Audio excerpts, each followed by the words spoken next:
toujours vivre le bien TV, Billy le Kamalo Banaibele.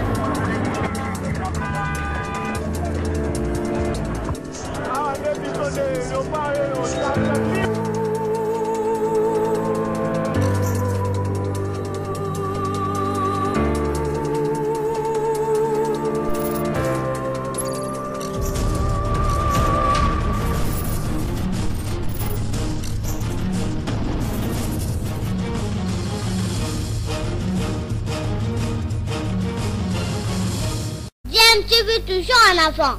Balandi ya DMTV mbote nabino esengweza toujours na ngambo na biso poto yebike boza ebele obosa kolanda chaîne YouTube nabino DMTV. DMTV oyo propose kabino actualité mais propose kabino pe ba analyse na ba réflexion sur ba sujet d'actualité, ba faits sociaux topé ba réalité tout ça ko vivre na mboka na biso République démocratique du Congo. Actualité ça toujours dominé par effervescence les alliés autour.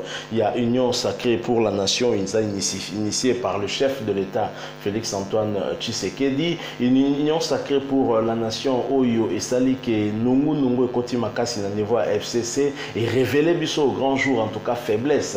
Il y a un regroupement politique Oyo Wana Oyo et Mesana qui ko débauché Batoupe Yemoko aye komona ke ba bandi ko débauché pa inaye débauchage de salema débauchage moko automatique mutu Yemoko akei komi faire débaucher pour qu'il rejoindre Union sacrée pour la nation. Toujours quand on a cadre à débauchage justement d'être revenir les sous sur les solos. Il y a regroupement AFDC et alliés. Il y a Bahati Lukwebo, Modeste Bahati Lukwebo, Oyo à souffrir justement dans les cambos. Il y a débauchage, mais tout à fait débauchage kaka simpleté parce que Zali même n'a dédoublement. Il y a parti politique naïto regroupement politique naïbo et puis histoire il y a AFDC allié elle Nenenkulu et Zalakate mi beko na biso ezali kopekisa makambo ya bongo mais sous Joseph Kabila nous avons eu à voir ce genre de choses et d'ailleurs Bahati Lukwebo autaki kozwa en tout cas gain de cause à niveau il y a justice et nous nous demandons comment les choses vont se passer après. Est-ce que ba député Oyo bazalaki na elle il y a Nenenkulu bako garder ba siège na bango to bako perdre yango au profit ya Bahati Lukwebo ou bien sengeli na bango bako kakolongwa na elle ya Nenenkulu pe bazonga na elle ya Bahati Lukwebo pour que ba continuer mandat na bango ndenge babandaki yango. En tous les cas tentative ya réponse ezali na élément toza ko proposer bino membre moko ya FDC FDCP allié o ya Bahati Lukwebo azali ko expliquer biso un mécanisme nini bango ba ko mettre en place pour que Bahati ko entrer dans ses droits légalement de manière légale et on a proposé bino bolanda moi moké extrait. Ensuite nous allons revenir pour faire une petite analyse par rapport à Nayango. Je rappelle que vous avez la chaîne YouTube Nabino DMTV. Ceux qui vous en abonnés, s'il vous plaît, qu'on hésite, mis abonné la chaîne Oyo DMTV, peko bossa na pété ko activer cloche et notification Oyo et ko permettre na yo oye bana ko rater les sous-soutés ba prochaine vidéo to ko mettre en ligne pour na yo. Alors suivons tous cet extrait il y a Moko ya Bakadre, il y a AFDCP allié à Modeste Bahati Lukwebo. Ensuite nous nous retrouvons tout de suite après pour la continuité de ce sujet. Bayi internet, bayi WhatsApp na ba réseaux sociaux, basala ki polémique na ndenge na bango. Et puis batu mususu ya motema mabe, ba meka ko tia commentaire ya mabe pona ko sali kombo ya mokonzi sous prétexte que ACP la quitté ndenge mokonzi ya mboka ayambaki président Jean-Pierre, président Moïse na absence na ye. Mais na lingi na rappeler ba imboka bo mokonzi ya mboka ayambaki professeur Bahati Lukwebo na Goma. Mokonzi ya mboka ayamba plusieurs fois professeur Bahati Lukwebo awa na Kini. Mais président Jean-Pierre Bemba Salate, président Moïse Katumbi Salakate, est-ce que ça a un problème? Et Zalaki na yango ba polémique inutile. Depuis dimanche naza ko dénoncer yango que professeur Bahati Lukwebo atikali ko se plaindre te, regroupement na ye etikali ko se plaindre te, toza ni de loin ni de près, toza pe na souci te, toza na problème te pour na rencontre au Ezalaki ya président Moïse Katumbi na président Jean-Pierre Bemba Gombo. Professeur Bahati Lukwebo na papa mokonzi ya mboka Félix Antoine Tshisekedi baza en bon terme, baza na relation malamu et merci beaucoup ba députés nationaux o bazongi na ndako na bango. Totikali au moins na 2 ou 3 députés o nanu bazongi te. Tozali ka ko rappeler bango. Kozala élu comme député ezalaka facilité. Basala attention. Sinon bakozala déchu na ba mandat parlementaire na bango pour bientôt. Toutes les machines sont en marche. D'une manière légale, officielle. Donc, soki baboyi kozonga na kati ya ndako na bango o ezali AFDCA ekambami na papa Mokonzi Bahati Lukwebo professeur et sénateur bakozala déchu na mandat parlementaire na bango d'une façon légale et voilà, nous sommes de retour. Bouti Kolandawana extrait.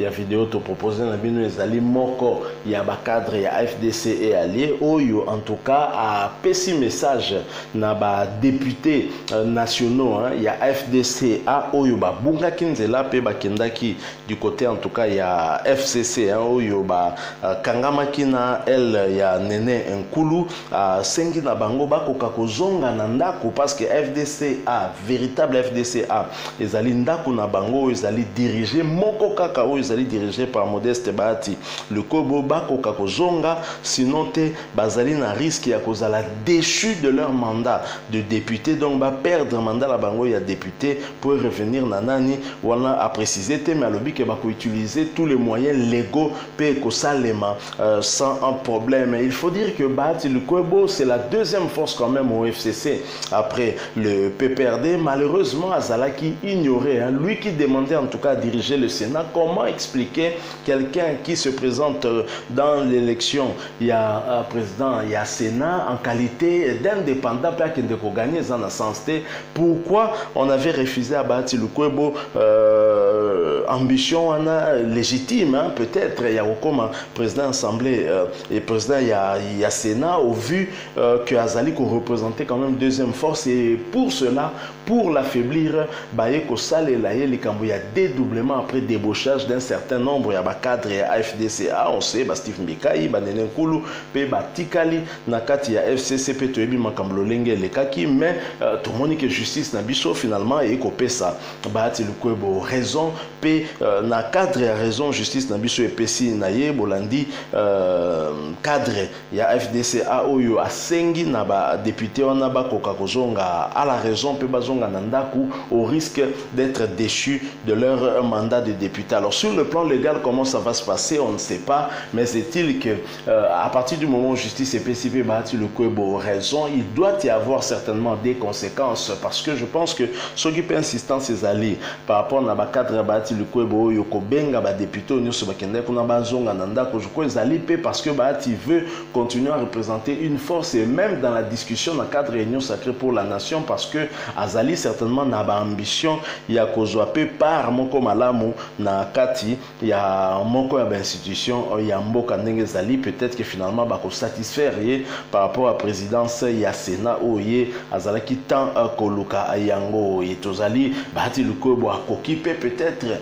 ko briguer petam susu ba poste mususu Assemblée nationale non parce qu'il n'est pas député mais du moins azali na possibilité puisqu'aza sénateur il y a kokoma président Sénat oye azalaki koluka et Bahati Lukwebo azali certainement pour représenter une force sur laquelle Félix Tshisekedi a s'appuyé na cadre il y a déchéance il y a Janine Mabunda pour la majorité au ezalaki en tout cas na kati ya FCC pe kotalisa na bango qu'effectivement vous allez sous majoritaire majorité wana ici échanger sengina kokakotia informateur pour qu'informateur a constaté que majorité a kalezali sous TP to komi na majorité à Sika oyo kosenga na biso to kokakosala coalition pour que to osala ensemble un gouvernement qui permettra en tout cas ya kokumba mboka na ba mbula mibale na ndambo oyo etikali pe na simato yeba na organiser ba élection pour que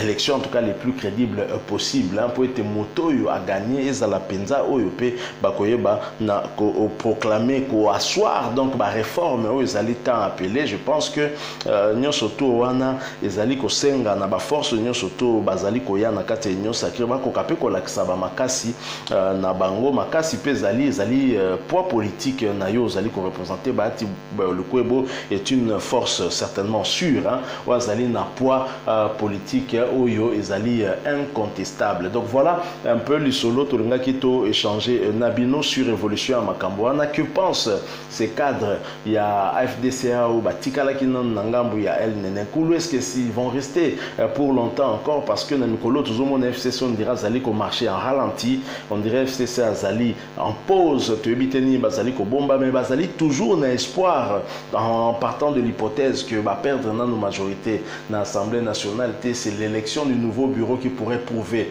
le contraire, parce que ce qui nouveau bureau il va voter Zali, il y a tendance à FCCT, ça signifie que Sylvestre Ilunga Ilunkamba à Koko, il y a sans problème à partir il y a motion moko de censure au Bakoyanango contre Yé. Donc voilà, moi les solo moketonga kito betela abino, nous espérons en tout cas que les solo ango et c'est peli sibino, et si c'est vraiment le cas que vous sepeli bo zangate kotike la biso moi like et puis surtout bo oye bape kotika commentaire en nous laissant en tout cas votre point de vue, votre opinion par rapport na sujet au totiko proposé bino. Mais bon mi abonné pe na chaîne oyo DMTV bobo sanate ko activer peu cloche de notification une fois que vous cliquez kaka sur cloche ango dès que au s'abonner et ko apparaître et ko permettre na yo en tout cas la prochaine vidéo to kotia ba alerte kayo donc ko rater ango lisusu te. Merci nabino bobo landi biso pendant ces quelques minutes to bi ketan nabino très précieux. Nous espérons en tout cas vous retrouver